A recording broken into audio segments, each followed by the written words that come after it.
et on va démarrer ce webinaire qui est consacré au Google Analytics 4 et notamment prise en main de Google Analytics 4 grâce aux rapports qui sont importants pour un éditeur logiciel et SaaS.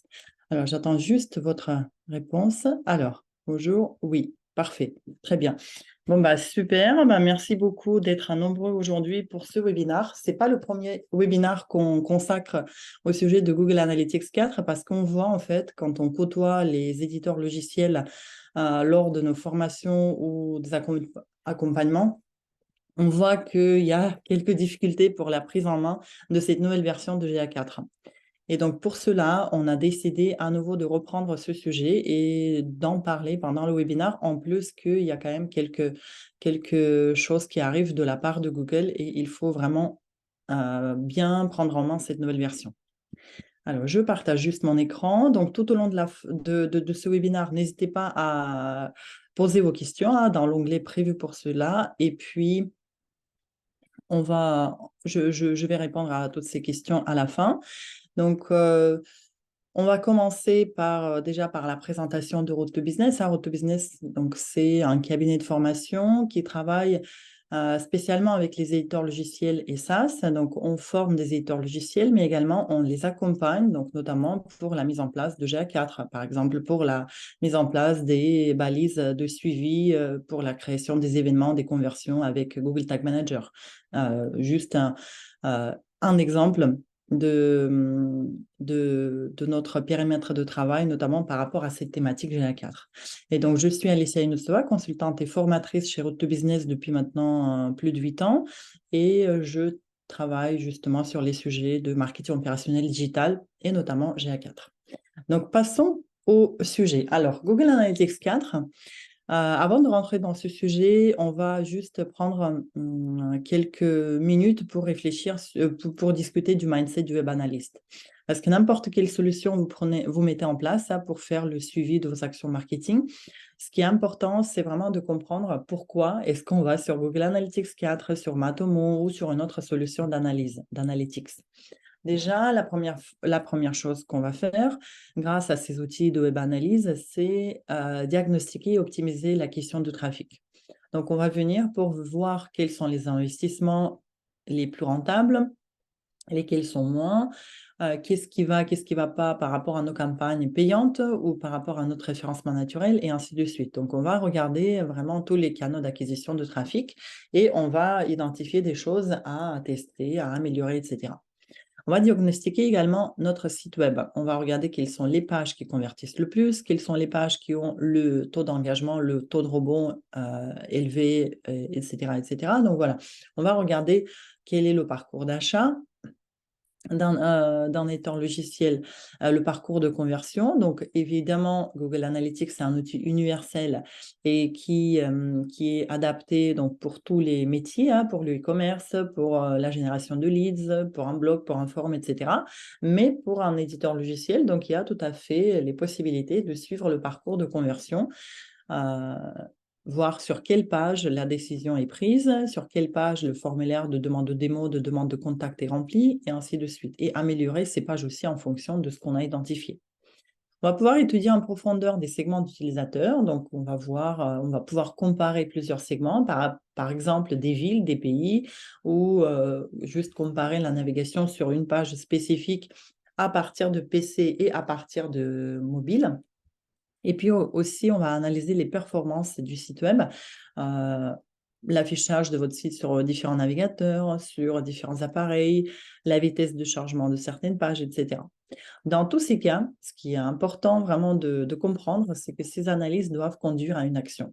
Donc, ça ne sert à rien d'aller sur Google Analytics ou sur n'importe quel outil juste pour faire des beaux tableaux de bord, des beaux dashboards, pour les présenter après à des réunions mensuel si on n'a pas pris en compte tout ce qu'on a vu, tout ce qu'on a identifié et on n'a pas défini en fait des actions pour tester telle ou telle hypothèse, pour la confirmer, la valider, etc. Donc, c'est-à-dire, qu'est-ce que je souhaite, à quoi je souhaite vous amener, c'est que quand on regarde des statistiques de notre trafic, de performance de notre site, etc., on constate certaines choses. Et on on essaie de comprendre pourquoi c'est comme ça et pas autrement. Et puis, on suppose que c'est lié à une telle problématique et on va mettre en place un certain nombre de choses, des actions, des tests, pour vérifier est-ce que c'est vraiment cette problématique qui influence mon constat ou pas du tout. Voilà, donc ça, c'est vraiment important. Et c'est vrai que des fois, on rentre pas trop, on rentre pas aussi loin dans l'analyse. Pourtant, c'est ce qu'il faut faire parce que sinon, franchement, ça ne sert à rien d'aller consulter des chiffres tous les mois si on les prend pas en compte. Alors, ce qui est important aussi quand vous paramétrez votre outil d'analyse, c'est bien sûr de paramétrer des données fiables, hein. Il faut que les données soient fiables, c'est-à-dire déjà le code de suivi Analytics doit être installé une seule fois sur toutes les pages du site. Là aussi, on voit de temps en temps des erreurs. Donc, c'est des erreurs qui sont assez courantes, hein, mais qui sont facilement identifiables. C'est par exemple, on a installé un code Analytics en dur, donc sur le site web, et puis on a installé aussi le deuxième code sans le savoir, ou peut-être c'est une agence qui nous suit qui a installé le code de son côté, parce qu'il ne savait pas qu'il y avait déjà un suivi sur le site en dur, et qu'il l'a installé par exemple via Google Tag Manager. Voilà, donc à ce moment-là, on peut effectivement avoir des soucis. Ou par exemple, j'ai installé encore une fois le code de suivi en dur et puis j'ai installé un plugin et c'est via ce plugin que j'ai réinstallé un deuxième code de suivi. Et donc là, mes chiffres, mes statistiques ne vont pas être correctes et effectivement, ça va influencer pas mal de choses. La configuration de la solution doit être faite correctement parce que c'est vrai qu'il y a beaucoup de choses qui sont oubliées, qui sont mises de côté quand on regarde les comptes Google Analytics 4 qui sont en place, qui sont donc qui tournent. Mais on voit que, par exemple, il n'y a pas de filtrage de données mis en place, il n'y a pas d'exclusion des adresses IP qui appartiennent à la société où aujourd'hui on fait beaucoup de télétravail. Donc là aussi, il faut mettre en place des exclusions de certaines adresses IP pour pas générer du faux trafic. Et ce n'est pas toujours fait. On va exclure des sites référents, on va exclure des événements, des conversions, on va créer des audiences. Ça aussi, c'est pas toujours fait. Donc les événements, les conversions, la plupart du temps, on voit que ce sont des événements par défaut qui sont proposés par Google Analytics 4, mais qui ne sont pas du tout suffisants pour identifier qu'est-ce qui vous fait convertir, où est-ce qu'il y a des conversions, et ainsi de suite. Donc là aussi, il faut paramétrer bien en détail. Et puis, la collecte du consentement est optimisée le plus possible grâce à, par exemple, à ces notifications sur les cookies, sur l'utilisation des cookies, par exemple avec Acceptio ou avec Cookie First. Grâce à ces pop-up qui sont bien optimisés, avec le texte qui va bien avec, où l'internaute a la possibilité d'accepter, de refuser de la même façon, on peut obtenir jusqu'à 40, voire même 50% de consentement, parce qu'aujourd'hui, on est plutôt dans les 20-30%. Donc, vous vous rendez compte que c'est vraiment pas la totalité du trafic qu'on peut analyser grâce à ces outils d'analyse, mais il faut faire au maximum pour augmenter ce pourcentage.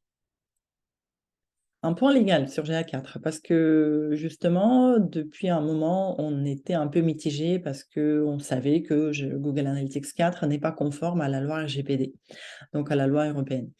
Et il y en a certains qui sont passés sur Matomo ou sur d'autres solutions qui sont hébergées en France ou en Europe. Et puis, il y en a d'autres aussi qui ont attendu, qui n'ont pas voulu faire beaucoup de changements. Et aujourd'hui, on se rend compte que les deux, ils avaient sûrement raison. Mais aujourd'hui, le point légal sur GA4, c'est que depuis le 10 juillet 2023, la Commission européenne a constaté que les États-Unis assuraient un niveau de protection des données personnelles équivalent à celui de l'Union européenne.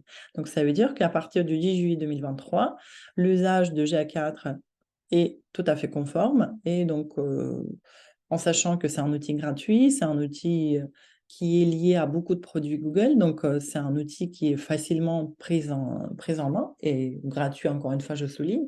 Du coup, il y a pas mal d'éditeurs logiciels qui sont repassés sur GA4 ou qui ont confirmé leur choix de ne pas trop bouger, de ne pas passer sur Matomo, etc. Donc, voilà. Sachez qu'à partir de l'été dernier, c'est tout à fait légal d'être sur GA4. Alors, commençons déjà, avant de parler des rapports, commençons juste par la création d'une propriété GA4 depuis zéro, parce que c'est ça qui va nous amener aussi à la compréhension des rapports importants, etc. Donc, on va aller dans l'administration, on va créer une propriété, on va renseigner le nom de notre propriété, donc qui va être la plupart du temps le nom du site, le fuseau horaire, la devise, juste quelques données sur votre activité. On va choisir les objectifs de votre entreprise. Donc, notamment pour un éditeur logiciel, ça sera la génération des prospects, la notoriété, pourquoi pas, le comportement des utilisateurs, donc toujours utile. Et puis, on va choisir quelle est la plateforme qu'on souhaite traquer. Est-ce que c'est un site web ou est-ce que peut-être vous avez des applications qui sont hébergées par Android ou iOS? Donc, la plupart du temps, quand même, c'est des sites web et on va parler surtout des sites web. Donc, on choisit notre flux de données web. Et puis, donc là, on va renseigner l'URL de notre site, on va donner le nom à ce flux et on voit que Google Analytics 4 a déjà, par défaut, coché certain nombre de choses. Ce sont des mesures améliorées. Alors, qu'est-ce que c'est? Des mesures améliorées, ce sont des événements qui sont collectés par défaut par Google Analytics. Et donc, c'est vrai que grâce à cela, bon, peut-être pas la plupart, mais une bonne partie des marketeurs s'arrêtent au paramétrage des événements en se disant que déjà, il y a pas mal de choses qui sont collectées. Sauf qu'il faut rentrer un peu dans le détail. Donc, les pages vues, effectivement, c'est un événement qui est collecté par défaut, sans lequel on ne pourrait pas avoir des données sur la navigation sur notre site. Donc, ça, on ne peut pas le décocher.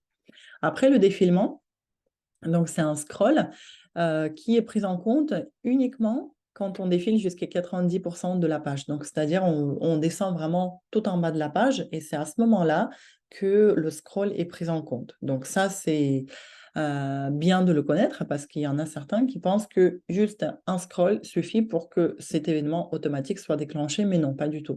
Si vous souhaitez mesurer le scroll jusqu'à 25% de la page, 75, 50% de la page, là, il faudra paramétrer des événements personnalisés.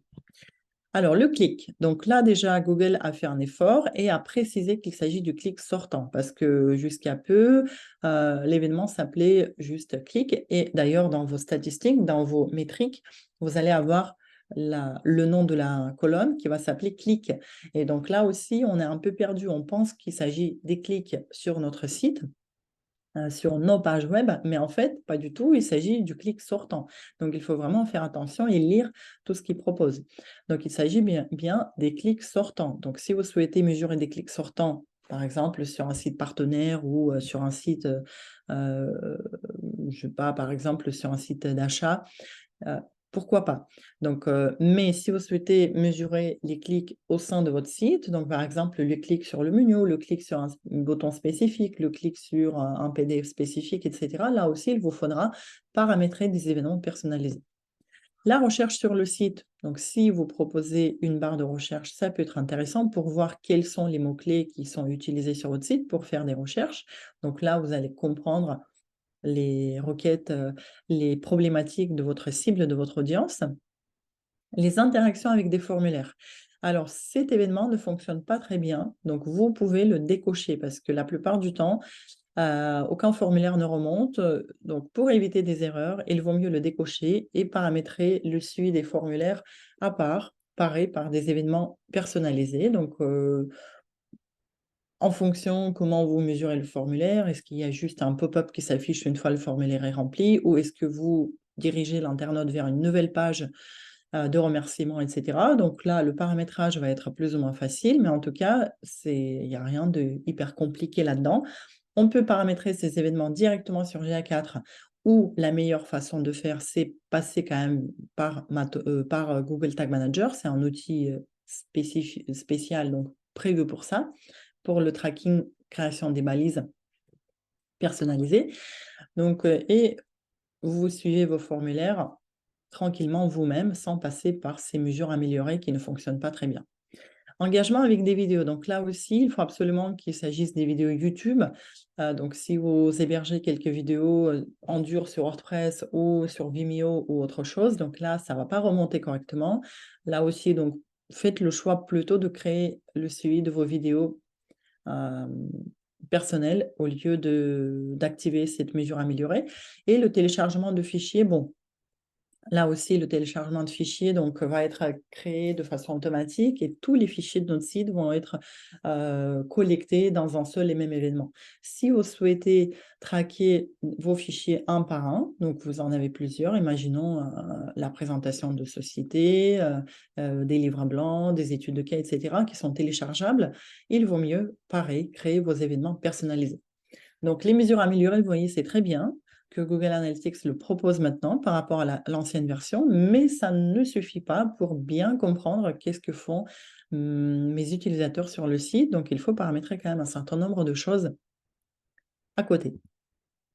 Et puis, donc on a créé cette propriété, on va prendre ce code de tracking, on va le mettre soit en dur sur le site, soit utiliser un plugin de votre CMS, par exemple WordPress, ou avec un Google Tag Manager. Encore une fois, la façon la plus conseillée, on va dire, c'est ce qui est le plus conseillé de passer toujours par Google Tag Manager. C'est vrai que c'est un outil à part et il faut bien comprendre la logique de cet outil, mais une fois compris, c'est vraiment très bien, un jeu d'enfant et on peut paramétrer plein, plein, plein de choses et les suivre correctement sur GA4. Juste une parenthèse avant de passer au rapport, c'est qu'il y a pas mal de stagiaires lors de mes formations qui me soulignent cette problématique. Effectivement, quasiment tous les comptes aujourd'hui, ils ont ce message qui dit que si vous n'avez pas terminé la migration, finalisez la configuration de votre propriété Google Analytics 4 avant que votre propriété Universal Analytics associée soit définitivement supprimée le 1er juillet 2024. Pour continuer d'accéder aux données de cette propriété, vous devez les télécharger maintenant. Alors, donc c'est à vous de voir, est-ce que vous avez besoin de ces données qui datent donc de plusieurs années, par exemple, quand vous étiez sur Analytics Universal, ou pas. Donc pour nous, j'ai pris la décision de ne pas le faire parce que Google Analytics 4 a été installé quasiment depuis le départ, hein. On avait les deux Analytics en même temps et donc les deux ont pu collecter des informations et ça ne sert à rien pour moi, pour nous, de remonter jusqu'à 5 ans d'historique. Donc on a déjà 2 années d'historique sur GA4, donc ça suffit. Mais encore une fois, c'est à vous de voir si vous avez besoin de télécharger ces données ou pas. Si vous avez besoin de les télécharger, vous cliquez sur « En savoir plus » et vous êtes dirigé directement sur cet article-là qui vous explique comment exporter des données depuis Universal Analytics. Donc voilà, ce sont des exports en CSV, en Excel, Google Sheets, en PDF ou autre. Et puis, ce qui est conseillé aussi pour bien prendre en main Google Analytics 4, c'est d'utiliser l'assistant de configuration. Là aussi, vous voyez, sur l'écran précédent, on avait dans la barre, dans le menu de Google Analytics, on a toujours ce message, accéder à l'assistant de configuration qui nous permet de suivre en fait, est-ce qu'on a correctement fait un certain nombre de paramétrages, notamment la collecte de données ou par exemple l'activation des signes Google, configuration des conversions, des événements, association à Google Ads et ainsi de suite. Donc faites ça. Suivez étape par étape. Donc, si jamais vous avez des questions, il y a toujours des petits liens pour des articles. C'est utile pour comprendre est-ce que vous avez paramétré le maximum de choses ou pas, pour justement pas passer à côté des choses importantes. Et maintenant, on va rentrer dans le vif du sujet, donc dans le sujet qui est la thématique de ce webinaire, les rapports.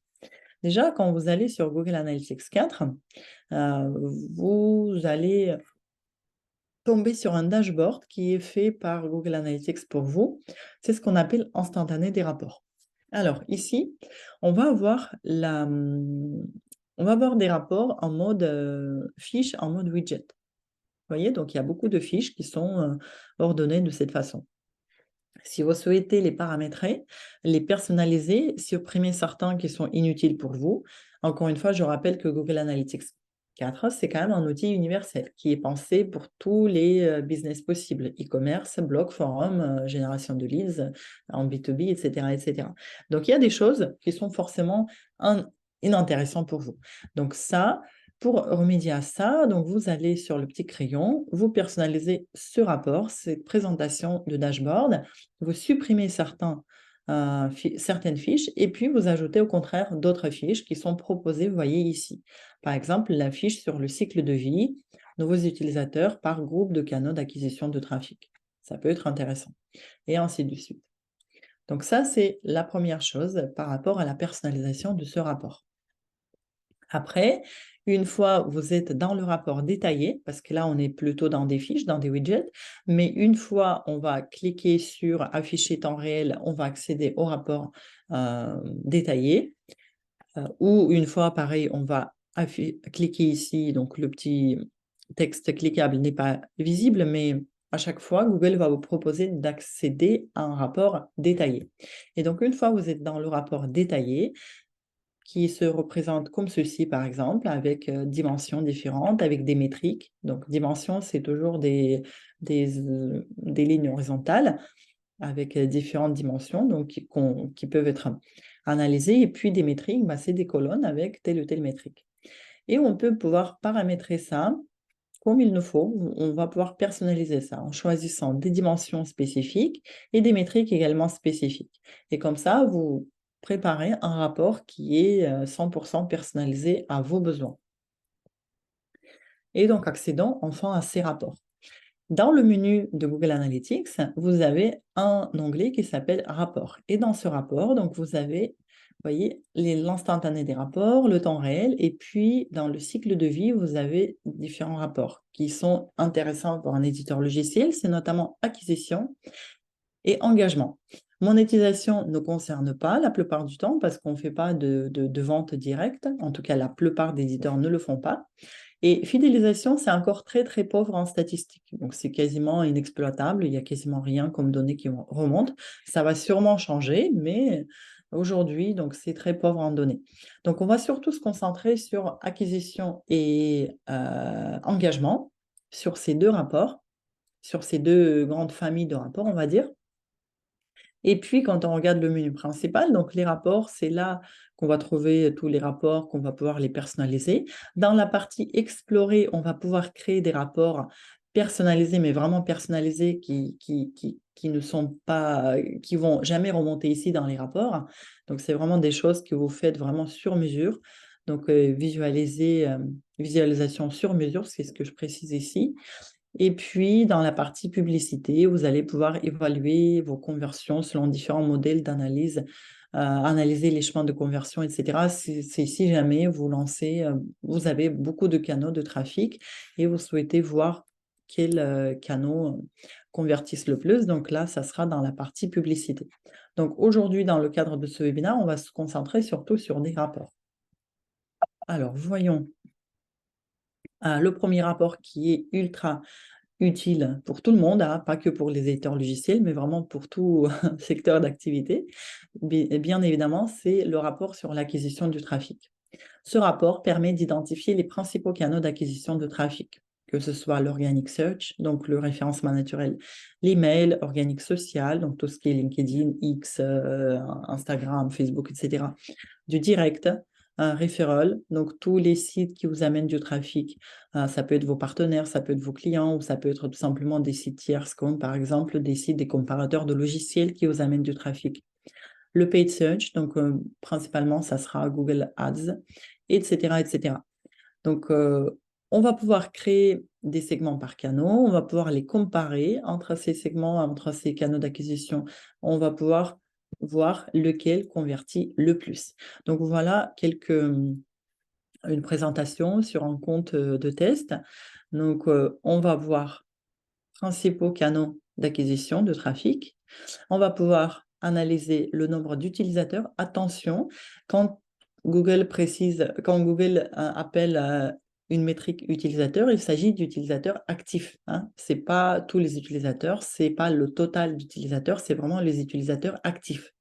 Et qu'est-ce que ça veut dire un utilisateur actif pour Google Analytics? Aujourd'hui, c'est un utilisateur qui a effectué un événement de conversion. Par exemple, il a téléchargé un livre blanc ou il a soumis un formulaire important. Celui aussi qui est resté plus de 10 secondes sur votre page qui est vraiment affichée, hein, donc pas votre site qui était ouvert et on est passé sur autre chose, mais vraiment devant votre page active. et celui qui a fait aussi 2 événements, par exemple, il a scrollé, il a cliqué, etc. Donc, ce sont des utilisateurs actifs. Après, on a le nombre de sessions. Bien sûr, ça sera plus élevé que le nombre d'utilisateurs parce que chaque utilisateur peut créer 2, 3, 4 sessions dans la journée à force de se connecter sur votre site. On a des sessions avec engagement, la durée d'engagement moyenne par session. Donc là, c'est intéressant aussi. Donc, c'est vraiment le temps passé devant votre onglet actif. Encore une fois, je précise ça parce que dans l'ancien Analytics, on avait la durée moyenne des sessions. Et ça prenait en compte même le temps que l'internaute passe sur déjà d'autres sites, mais votre site est toujours ouvert quelque part parmi ces onglets. Là, cette nouvelle version propose de voir la durée d'engagement réel par rapport à votre page active ou votre, imaginons, application ouverte. Après, on a le nombre de sessions avec engagement par utilisateur, événements par session, taux d'engagement, nombre d'événements, conversion, etc. Donc là, si on clique sur le nombre d'événements, on va voir la liste de tous les événements qui sont collectés, parce que parmi les 94 000 événements, on aura des clics, des scrolls, des téléchargements de PDF, des vidéos vues, etc. Et donc là, vous pouvez trier par événement que vous souhaitez analyser. Et on aura le nombre de conversions. Attention aussi, donc des fois on a tendance, ou les marketeurs, des éditeurs, des fois ils ont tendance de passer tous les événements en conversion, tandis que ce n'est pas du tout le cas. Hein. Il faut vraiment que vous voyez qu'est-ce que c'est une conversion pour vous. La plupart du temps, il s'agit quand même des conversions comme formulaire rempli de demande de démo, de demande de devis, de contact, quand il s'agit de téléchargement de documents assez importants, comme par exemple brochure commerciale ou autre chose. Donc là encore, on peut considérer qu'il s'agit plus ou moins d'un prospect qui est mature. Mais quand on met juste des événements de type vu telle vidéo en conversion, ça ne va pas du tout. Oui, parce qu'effectivement, ce n'est pas une vraie conversion. On va surtout mesurer des vraies conversions qui sous-entendent la souscription d'un compte, création d'un compte gratuit, lancement de tests, etc. Donc ça, c'est le rapport sur l'acquisition de trafic. Après, parmi les dimensions, on va retrouver des groupes de canaux par défaut, comme par exemple Organic Search, Paid Search, etc. Donc c'est vraiment tous les canaux qui sont regroupés en catégories. Après, on va pouvoir mettre en place des sources support de la session, par exemple Google Organic, Bing Organic. Donc, on va détailler de quel organique s'agit-il, de quel moteur de recherche s'agit-il. Si on met la dimension source de la session, on aura uniquement Google, on aura uniquement Bing, Yahoo, etc. Si on met support de la session, on aura uniquement Organic, Paid, mais on n'aura pas le détail de quel canaux s'agit-il, de quelle source s'agit-il. Et puis, on peut aussi détailler les dimensions par les campagnes. Donc, imaginons que vous lancez beaucoup de campagnes email, vous lancez beaucoup de campagnes Google Ads, LinkedIn Ads, etc. Et vous pouvez comparer comme ça les trafics, le trafic, l'acquisition de votre trafic par campagne par campagne, newsletter par newsletter, etc. Donc, c'est vraiment très pratique. Que je conseille la plupart du temps pour un éditeur logiciel, ça sera la source et le support, et puis la campagne, parce que ça détaille vraiment toutes les campagnes que vous faites. Et puis les principales métriques, donc je rappelle que les métriques, ce sont des colonnes. Ce sont des colonnes. Voilà, donc là, vous allez trouver les principales métriques comme le nombre d'utilisateurs actifs, encore une fois, les sessions, événements, voilà, tout ce qu'on a vu tout à l'heure. Donc, cette présentation va vous être envoyée. Hein, vous allez pouvoir accéder à toutes ces métriques qui sont conseillées, qui sont la plupart du temps utilisées. Après, ce rapport, ce qui est important, peut être enrichi par des dimensions secondaires afin de mener la réflexion en profondeur. Par exemple, pour déclencher la dimension secondaire, il faudra cliquer sur ce petit plus et puis vous choisissez parmi ce que Google va vous proposer, par exemple, les sources de trafic ou par exemple la page ou l'heure de connexion ou la zone géographique et ainsi de suite, en fonction de qu'est-ce que vous souhaitez comprendre suite à ces analyses. Donc, si je sélectionne ici source de trafic, ce que je fais la plupart du temps, c'est que je sélectionne par exemple les groupes de canaux, là par défaut, donc email, organique, etc. Et après, je mets la dimension secondaire que je paramètre en, par exemple, campagne. Première campagne, alors voilà, première campagne de l'utilisateur. Ou par exemple, combinaison source support. Mais la campagne, c'est mieux parce que du coup, ce que vous allez retrouver, c'est à côté de l'email, vous allez retrouver toutes vos campagnes email. À côté de referral, vous allez avoir toutes vos campagnes referral si vous avez lancé des campagnes avec des partenaires ou des clients. À côté d'organique, vous allez retrouver pareil toutes les campagnes que vous avez lancées sur LinkedIn, sur X, sur Facebook, etc. Et le payant pareil. Donc ça, c'est utile pour analyser en profondeur, pour comprendre laquelle des campagnes a mieux fonctionné, pas uniquement en termes de clics, mais surtout en termes de comportement sur le site. Est-ce que les gens sont restés assez de temps pour comprendre, pour bien identifier ces problématiques, pour bien se retrouver, se reconnaître sur notre site, ou ils sont restés que 10 secondes, ce qui n'est pas du tout suffisant pour convertir, par exemple. Et pareil, on regarde le taux d'engagement. Le taux d'engagement, dans l'idéal, doit tendre vers 70%. Donc, c'est pas toujours facile d'y accéder à ces 70%, mais bon, déjà, quand on est entre 50, 60, 65, là, c'est déjà très, très bien.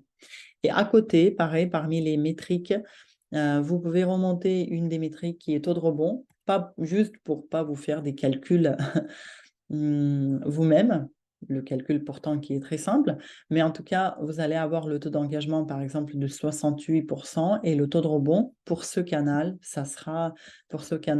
d'acquisition, ça sera de 32%. Voilà.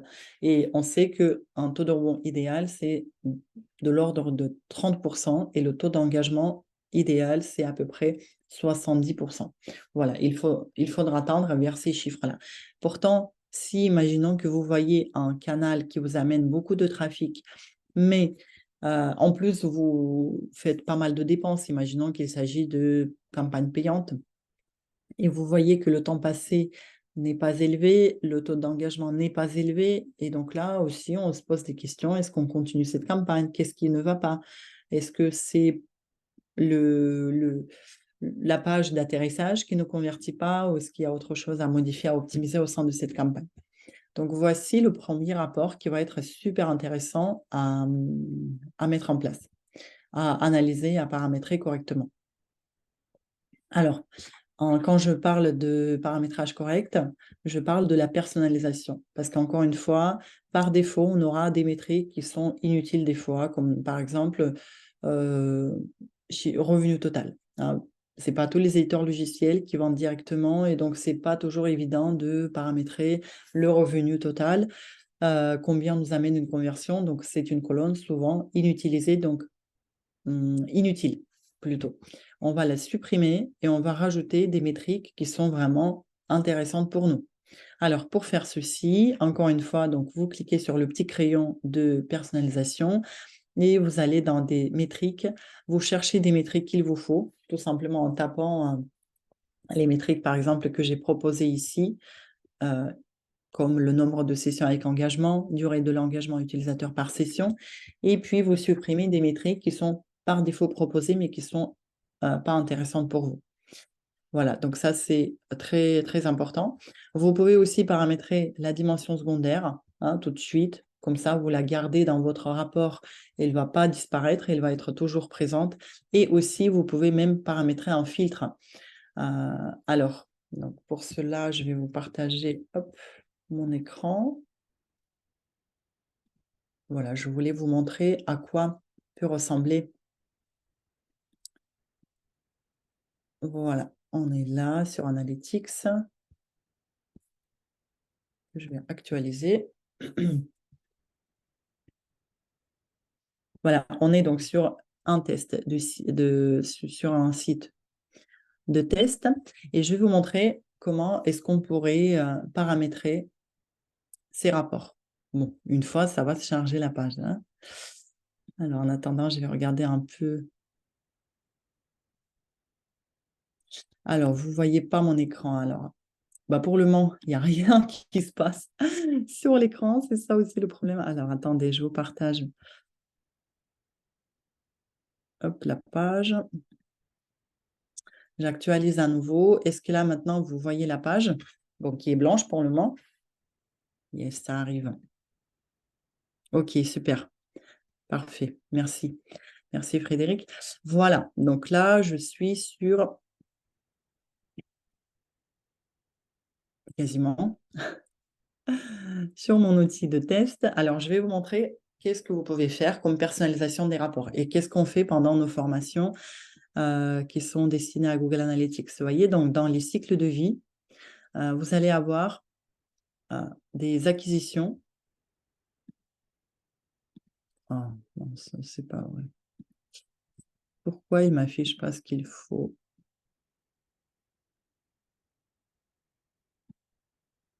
Bon, je pense qu'on ne va pas perdre du temps.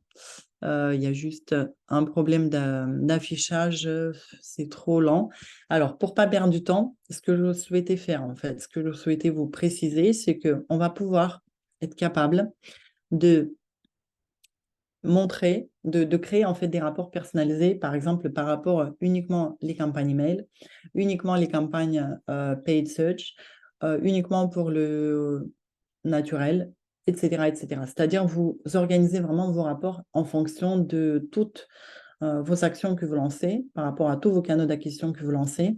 Et à chaque fois que vous connectez sur Google Analytics 4, en fait, vous ne cherchez pas, vous ne perdez pas du temps pour remettre les filtres, etc. Mais vous avez déjà vos rapports qui sont faits par défaut. Voilà. Donc ça, c'est l'idée qu'il faut avoir. Après, l'étape suivante, un rapport suivant, c'est...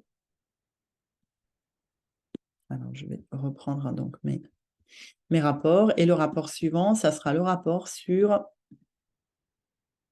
les utilisateurs et notamment leur engagement. Alors, ce rapport va afficher principalement les pages les plus vues, les pages sur lesquelles les internautes sont restés le plus de temps, les pages qui ont converti et ainsi de suite. Donc, c'est à ce niveau-là aussi, on va voir, vous voyez, analyser les événements et les conversions. Alors, donc là aussi, vous avez la liste de toutes les pages par défaut, mais vous pouvez paramétrer, encore une fois, personnaliser cet affichage. Par exemple, choisir de ne pas afficher les URL, mais plutôt des titres des pages. Ça dépend ça dépend de vous, en fait. Est-ce que vous reconnaissez vos pages plutôt via des URL ou plutôt via des titres des pages? Donc, pour moi, c'est plutôt des URL. Donc, voici toutes les URL. À côté, on va pouvoir encore une fois mettre la dimension secondaire et on va préciser, par exemple, les canaux d'acquisition. Comme ça, on va tout de suite, imaginons pour notre page de tarifs, on va voir tout de suite tous les canaux d'acquisition qui amènent du trafic sur cette page tarif et on va voir grâce à quel canal on convertit le plus sur cette page. Donc, quel canal est plus propice pour moi, pour mon secteur d'activité, parce qu'il y a plus d'engagement à travers ce canal d'acquisition. Voilà, donc c'est ça qu'il faut mener comme réflexion. Et puis, bien sûr, c'est tout à fait paramétrable. Donc là aussi, je vous ai mis la liste des principales métriques des dimensions. Donc, par exemple, parmi des métriques, ça sera des conversions, ça sera le nombre des conversions, ça sera également, là, vous avez la durée moyenne de la session, mais vous pouvez aussi remonter la durée... pardon. Donc là, vous avez la durée d'engagement moyenne, mais vous voyez, j'ai remonté également la durée moyenne de la session. La différence entre les deux, c'est quoi? C'est que là, cette colonne m'affiche le temps que je passe vraiment devant l'écran actif de votre site. Donc, je suis vraiment en train de regarder vos tarifs. Je ne suis pas sur un autre site à côté. Et là, c'est la durée moyenne de la session. Donc, c'est-à-dire combien de temps en tout votre site était ouvert. Mais l'internaute n'était pas toujours devant l'écran. Et là aussi, ça me permet de voir en moyenne, que principalement, l'internaute, il est plutôt en phase de... Il fait sûrement son benchmark, il regarde mes tarifs, il regarde les tarifs des autres, et pendant ce temps-là, tous les 3-4 sites, tous les 3-4 concurrents sont ouverts sur son navigateur. Voilà, donc c'est quelques réflexions qu'on peut mener.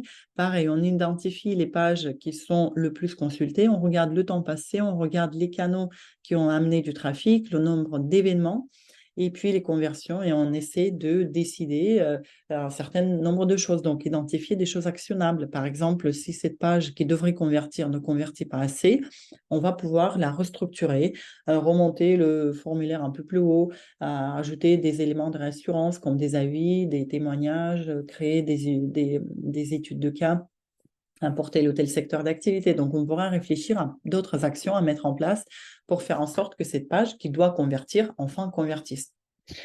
Voilà, donc quelques rapports principaux, dimensions et métriques.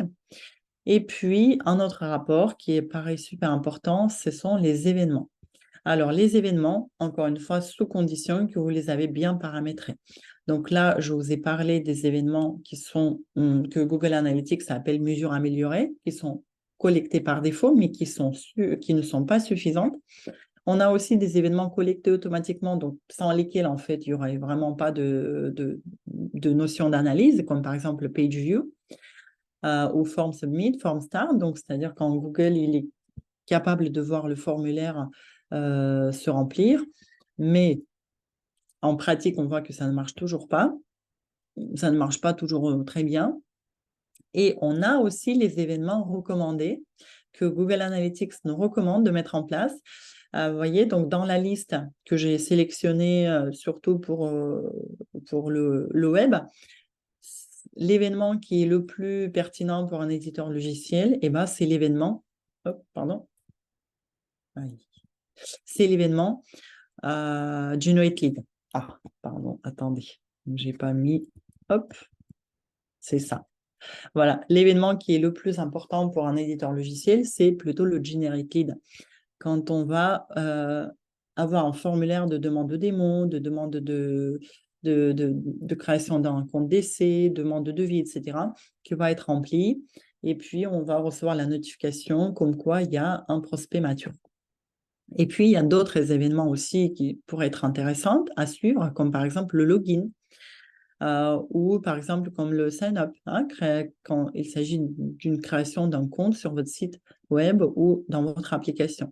Tandis qu'il y en a d'autres, comme par exemple rejoindre un groupe ou effectuer un achat ou recevoir un remboursement, qui sont plutôt dédiés à un site e-commerce.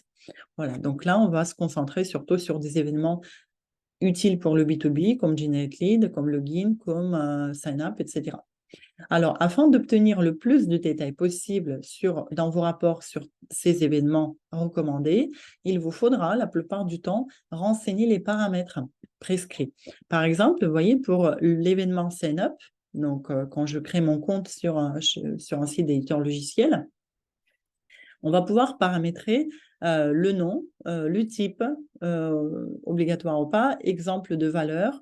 Donc, par exemple, imaginons que l'inscription au compte a été faite via le Google, quand on a la possibilité de créer le compte facilement avec Google.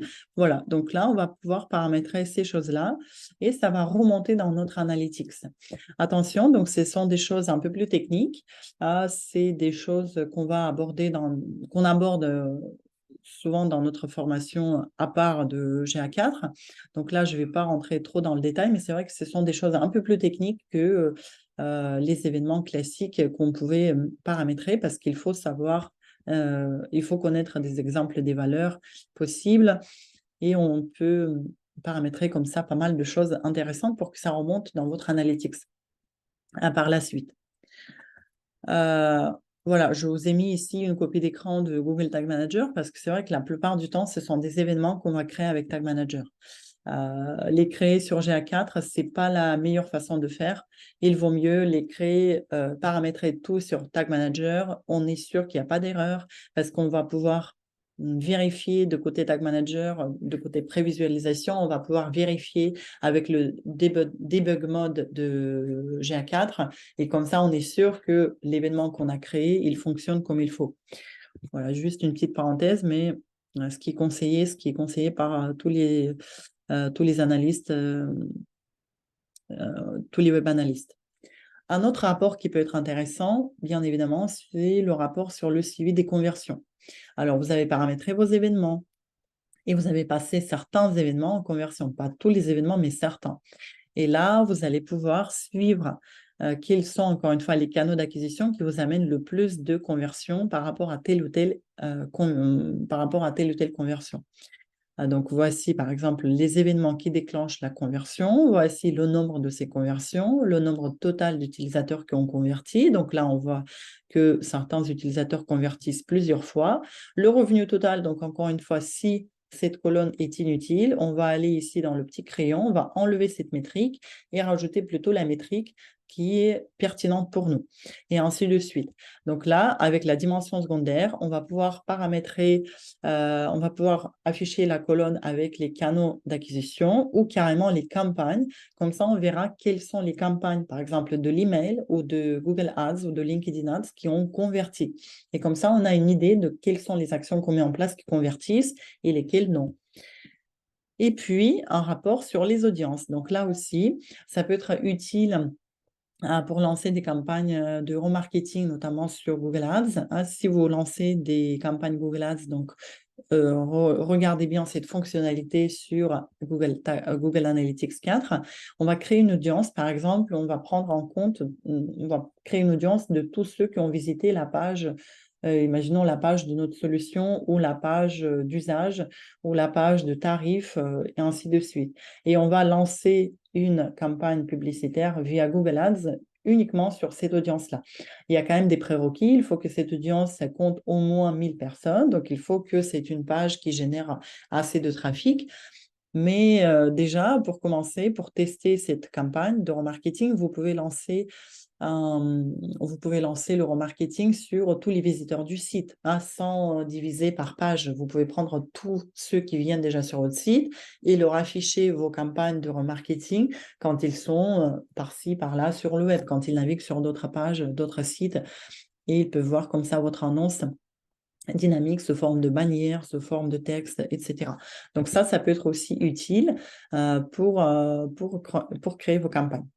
Et puis, juste une petite parenthèse aussi sur ces rapports personnalisés, mais qui sont très peu utilisés par des éditeurs logiciels notamment. Ce sont par exemple des explorations du chemin utilisateur. En fait, ce sont des rapports qui ne rentrent même pas dans le menu principal des rapports. Alors, attendez, si je vais le retrouver ici.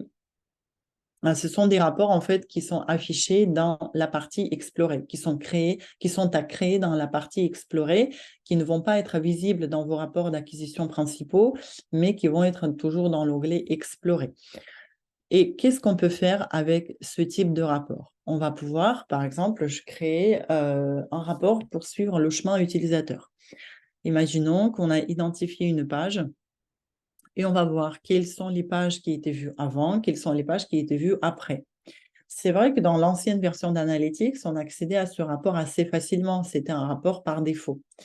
Aujourd'hui, il faut créer ce rapport, mais il reste quand même toujours assez utile, assez intéressant d'analyser quelles sont les pages qui étaient vues avant ou par exemple quels sont les événements, parce que vous voyez, on peut aussi identifier des événements qui étaient effectués avant de, par exemple, convertir ou avant d'arriver sur telle ou telle page de mon site.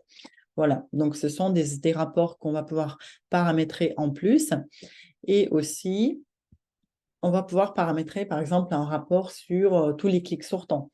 Si vous souhaitez voir sur quel lien cliquent les internautes pour sortir de votre site.